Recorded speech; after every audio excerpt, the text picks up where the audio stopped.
Eu acho que este livro, que é o livro Os 13 Relógios, de James Thurber, foi a primeira vez que eu li um livro, quando ainda criança, e descobri que palavras eram bonitas.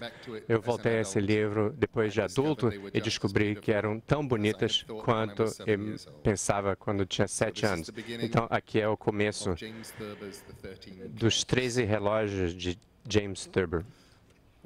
Era uma vez um castelo sombrio sobre uma colina solitária onde havia 13 relógios que não funcionavam e vivia um frio e agressivo duque e sua sobrinha, a princesa Saralinda. Ela era calorosa, independente do vento ou da temperatura, mas ele era sempre frio. Suas mãos eram tão frias quanto o seu sorriso e quase tão frias quanto o seu coração.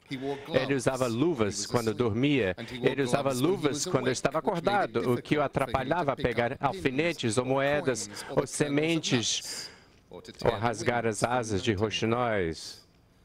Ele tinha 1,95 m, 46 anos, e era ainda mais frio do que acreditava ser. Usava um tapa-olho de veludo e o outro olho brilhava através de um monóculo, o que fazia com que metade do seu corpo parecesse mais próximo a quem o visse. Ele havia perdido um olho aos 12 anos, pois gostava de espreitar ninhos e tocas à procura de pássaros e animais para maltratar.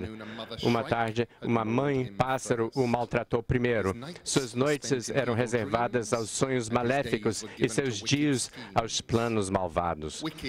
Planejando malvadamente, ele mancava e gargalhava pelos corredores escuros do seu castelo, tramando novos feitos impossíveis para os pretendentes de Saralinda.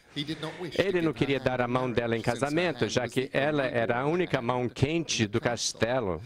Até as mãos dos ponteiros de seu relógio e de todos os 13 relógios de parede estavam congeladas.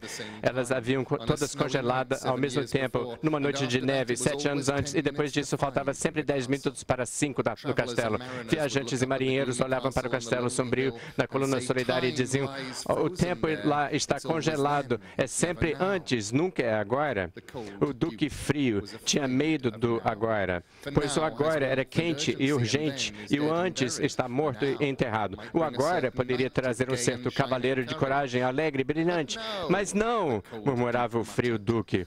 O príncipe irá chocar-se contra uma tarefa nova e horrível, um lugar alto demais para ser alcançado, uma coisa longe demais para ser achada, uma carga pesada demais para ser erguida. O Duque tinha medo do agora, mas ele mexia nos relógios para ver se eles voltavam a funcionar, movido por uma estranha perversidade, esperando que eles não voltassem. Consertadores e relojoeiros e alguns mágicos que passassem por ali tentaram botar os relógios para rodar com ferramentas, sacudindo-os e xingando, mas nada zumbia ou tiqueava. Os relógios estavam mortos e, por fim, pensando a respeito disso, o Duque decidiu que ele havia assassinado o tempo, matando com sua espada, limpado sua lâmina sangrenta na barba e deixando ele caído lá, sangrando horas e minutos, suas molas desenroladas e amontoadas, seu pêndulo desintegrando. O Duque mancava, porque suas pernas tinham comprimentos diferentes. A direita tinha crescido mais do que a esquerda, porque quando ele era jovem, ele havia passado suas manhãs praticando pênaltis e chutes aéreos com cachorrinhos e gatinhos.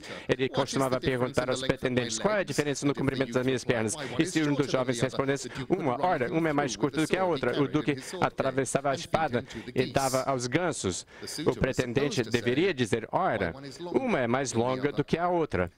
Muitos príncipes haviam sido assassinados por apontar a diferença errada. Outros haviam sido mortos por ofensas igualmente banais, por pisarem nas camélias do Duque, por não elogiarem seus vinhos, por olharem demais para suas luvas ou contemplarem demais sua sobrinha. Aqueles que sobreviviam aos seus escárnios de espada eram dadas tarefas incríveis para serem executadas para que pudessem conquistar a mão de sua sobrinha, a única mão quente do castelo, onde o tempo havia morrido congelado às 10 para 5. Eles eram encarregados de cortar uma fatia da lua. Eles eram enviados à procura de coisas que nunca existiram ou solicitados a construir coisas que nunca poderiam existir. Eles vinham, tentavam, falhavam e desapareciam e nunca mais voltavam. E alguns, como eu já disse, eram assassinados por mencionarem nomes que começavam com X, ou derrubarem colheres, ou usarem anéis, ou falarem de maneira desrespeitosa sobre o pecado.